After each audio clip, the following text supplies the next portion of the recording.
आज से हम स्टार्ट कर रहे हैं रॉन्ग टर्न सीरीज़। इस सीरीज़ में हम इसके सभी पार्ट्स को देखेंगे और इनकी स्टोरीज़ को अच्छे से समझने की कोशिश करेंगे। मैं सारे पार्ट्स आपको हिंदी में समझाने वाला हूँ, इसलिए पहले ही चैनल सब्सक्राइब कर लो।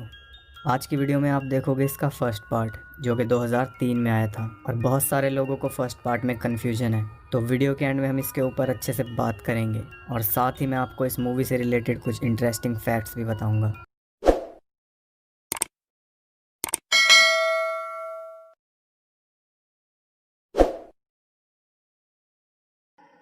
मूवी के स्टार्ट में हमें एक कपल दिखाया जाता है जो कि वेस्ट वर्जीनिया के जंगल में रॉक क्लाइंबिंग कर रहे थे।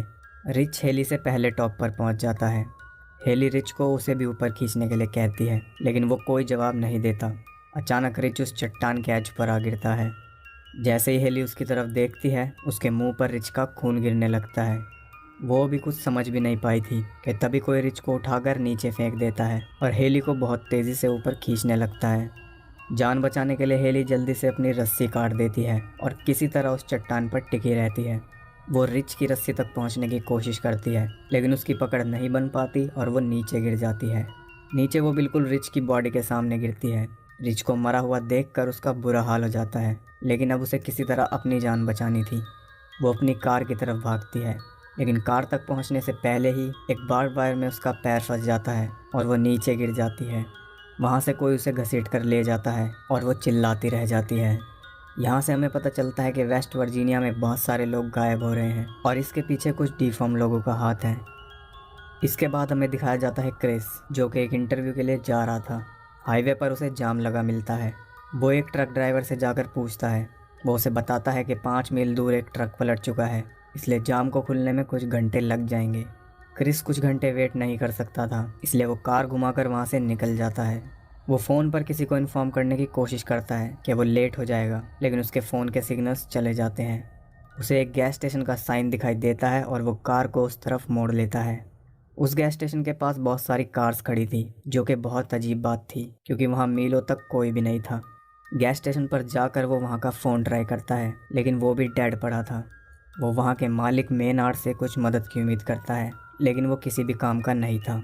तब क्रिस वहाँ पर लगे एक मैप में देखता है और उसे बियर माउंटेन रोड नाम का एक रोड दिखाई देता है, जो कि आगे जाकर हाईवे के साथ मिलता दिख रहा था। वो कार में बैठकर उस रोड के लिए निकल जाता है। आगे जाकर उसके सामने 2 रोड आ जाते हैं। मेनार्ड ने उसे कच्ची सड़क के बारे में बताया था, इसलिए वो कच्ची सड़क पर ही अपनी कार मोड़ लेता है। और यहाँ इस मूवी का टाइटल जस्टिफाई होता है। क्रिस ने यहाँ एक रॉन्ग टर्न ले लिया। उस सड़क पर थोड़ी आगे चलने के बाद उसे सड़क के किनारे एक हिरन मरा हुआ दिखाई देता है। वो सामने देखने के बजाय उस हिरन को देखने लगता है और सीधा जाकर सामने खड़ी एक कार में ठुक जाता है। वो कार कुछ कॉलेज स्टूडेंट्स की थी और आवाज़ सुनकर वो वहाँ आ जाते हैं। क्रिस उनसे माफ़ी मांगता है और वो उनके नुकसान की भरपाई करने के लिए भी तैयार था। जैसे ही कार्ली, स्कॉट, एवन और फ्रांसिन कैंपिंग के लिए जा रहे थे, लेकिन वहाँ उनकी कार का टायर पंचर हो गया और टायर को देखकर साफ पता चल रहा था कि वो इत्तेफाक से पंचर नहीं हुआ, बल्कि किसी ने जानबूझकर किया है। टायर में लिपटी बार्ब वायर हम मूवी के स्टार्ट में भी देख चुके हैं, जब हेली को फंसाकर गिराया गया था। जैसी कहती है कि पीछे एक पेट्रोल पंप है और वहाँ जाकर वो फ़ोन की मदद से किसी को बुला सकते हैं, लेकिन क्रिस उन्हें बताता है कि वहाँ जाने का कोई फ़ायदा नहीं है, इसलिए वापस पीछे जाने के बजाय वो सब आगे देखने जाते हैं। फ्रांसिन और एवन कार के पास ही रुकते हैं। आगे उन्हें बहुत कुछ अजीब दिखाई देता है। पहले उन्हें एक मरा हुआ नेवला मिलता है और थोड़ी आगे जाकर उन्हें आग जलती हुई मिलती है, लेकिन आसपास कोई भी नहीं था। क्रिस को वो सब कुछ ठीक नहीं लगता और वो उन्हें आगे बढ़ने के लिए कहता है। उधर अचानक से एवन गायब हो जाता है।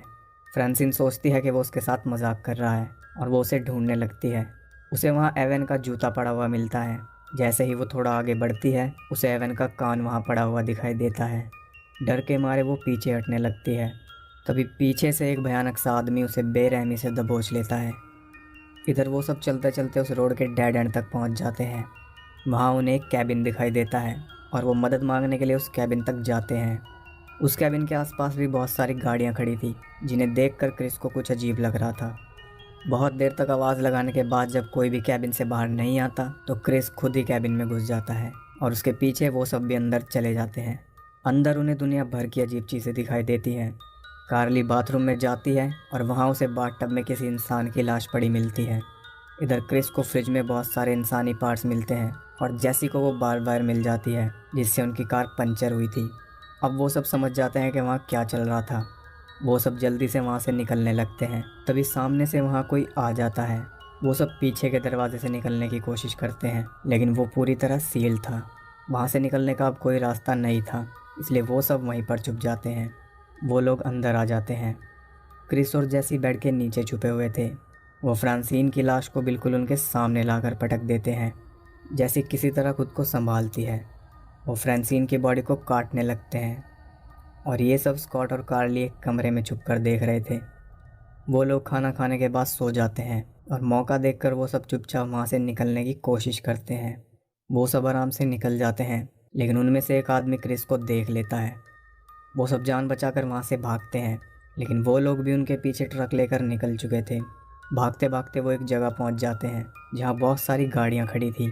वो सोचते हैं कि वो किसी कार में बैठकर वहाँ से निकल सकते हैं, लेकिन वहाँ कोई भी कार चलने लायक नहीं थी। तभी उन्हें ट्रक की आवाज़ आती है और वो सब छुप जाते हैं। वो लोग ट्रक लेकर वहाँ पहुँच गए थे और यहाँ हमें वो ठीक से दिखाए जाते हैं। वो 3 भाई थे, वन आई, सॉटूथ और थ्री फिंगर।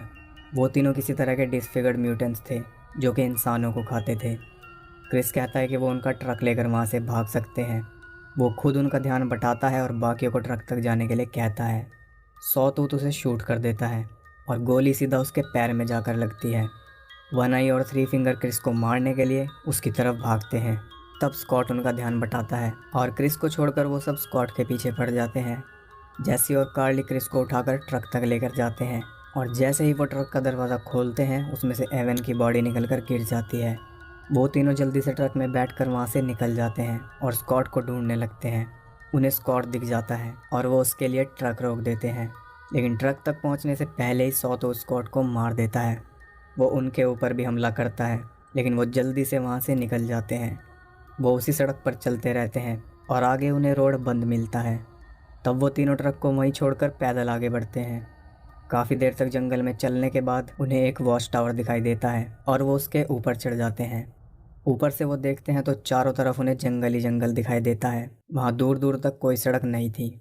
उस टावर में उन्हें फर्स्ट एड बॉक्स मिलता है और जैसी क्रिस को फर्स्ट एड देती है, उन्हें एक रेडियो भी मिलता है और वो उसे ऑन करके मदद मांगने लगते हैं। तभी क्रिस देखता है कि वो तीनों भाई भी वहाँ पहुँच चुके थे। उन्हें देखकर वो चुपचाप बैठ जाते हैं और उनके वहाँ से जाने का वेट करते हैं, लेकिन तभी कोई उन्हें रेडियो पर रिप्लाई करता है और उसकी आवाज़ वो तीनों भी सुन लेते हैं। उन्हें पता चल जाता है कि वो टावर पर हैं और वो भी उस टावर पर चढ़ने लगते हैं। क्रिस ऊपर आने का रास्ता ब्लॉक कर देता है और इतने में कार्ली रेडियो पर मदद मांगती रहती है। अचानक वहाँ सब कुछ शांत हो जाता है और वो सोचते हैं कि वो तीनों वहाँ से चले गए। तभी उन्हें धुआं दिखाई देता है और उन्हें पता चलता है कि उन्हें ज़िंदा जलाया जा रहा है। यह देखकर कार्ली टावर से नीचे कूदने लगती है। क्रिस उसे बचाता है, लेकिन नीचे देखकर वो कहता है कि उन्हें वहाँ से कूदना होगा। वो कहता है कि थोड़ी नीचे टहनियाँ हैं जिनके ऊपर वो कूद सकते हैं, जो कि जलने से बेहतर होगा। वो वहाँ से कूद जाता है और सही सलामत उस टहनी तक पहुँच जाता है। उसके बाद कार्ली कूदती है और क्रिस उसे पकड़ लेता है। जैसी भी सही सलामत एक टहनी पर कूद जाती है। वो तीनों भाई उन्हें कूदते हुए देख लेते हैं और उन्हें मारने के लिए थ्री फिंगर पेड़ पर चढ़ने लगता है। वो टहनियों के सहारे आगे बढ़ते हैं, लेकिन थ्री फिंगर कार्ली को पकड़ लेता है और एक कुल्हाड़ी से काट देता है। क्रिस जैसी को लेकर चुपचाप आगे बढ़ता है। आगे वो थ्री फिंगर को मारने का प्लान बनाते हैं। क्रिस एक टहनी को खींचकर पकड़ लेता है और जैसी थ्री फिंगर को फंसाकर वहाँ तक लेकर आती है।